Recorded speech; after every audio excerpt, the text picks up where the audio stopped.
Hi అండి, అందరికీ నమస్కారం అండి. తెలంగాణ రాష్ట్ర వ్యాప్తంగా ప్రభుత్వ ఉద్యోగులకు పెన్షన్దారులకు ఒక ముఖ్యమైన అప్డేట్ అయితే రావడం జరిగిందనమాట. ఏంటనేది ఈ వీడియోలో వెళ్ళి పూర్తిగా ఇన్ఫర్మేషన్ అయితే తెలుసుకుందామండి. వీడియో చూస్తున్న ప్రతి ఒక్కరు కూడా వీడియో లైక్ చేయడం.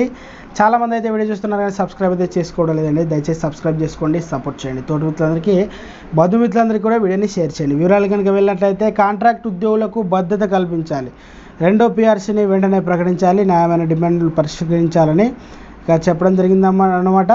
అయితే ఇందిరా పార్క్ వద్ద కాంట్రాక్ట్ అవుట్సోర్సింగ్ ఉద్యోగులు ధర్నా చేయడం జరిగిందన్నమాట. ఉద్యోగ భద్రతను కల్పించాలని, రాష్ట్రంలో రెండో పిఆర్సీని ప్రభుత్వం వెంటనే ప్రకటించాలని ఎమ్మెల్యే డిమాండ్ చేయడం జరిగిందన్నమాట.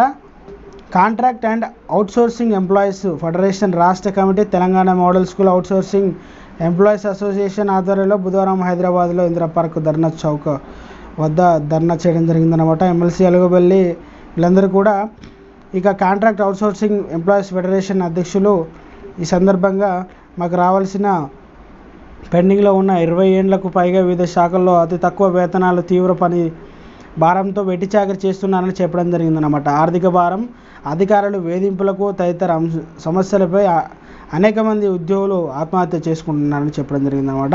అయితే ఉద్యోగులకు న్యాయమైన డిమాండ్లు ప్రభుత్వం దృష్టికి తీసుకెళ్తామని హామీ ఇవ్వడం జరిగిందన్నమాట. అలాగే రెండో పిఆర్సీని కూడా వెంటనే ప్రకటించాలని విధంగా ప్రభుత్వంపై ఒత్తిడి చేస్తామని, ఉద్యోగులకు అమలు చేసే తేదీ నుంచి కాంట్రాక్ట్ అవుట్సోర్సింగ్ ఉద్యోగులకు కూడా పిఆర్సీ అమలు అయ్యే విధంగా రాష్ట్ర ప్రభుత్వం చొరవ చూపాలని చెప్పడం జరిగిందన్నమాట. త్వరలోనే ఇది సీఎం రేవంత్ రెడ్డికి దృష్టికి తీసుకువెళ్ళి సమస్యలపై పరిష్కారం చూపుతామని ప్రభుత్వ ఉద్యోగులకి, అవుట్సోర్సింగ్ ఉద్యోగులకు, కాంట్రాక్ట్ ఉద్యోగులకు హామీ ఇవ్వడం జరిగిందన్నమాట.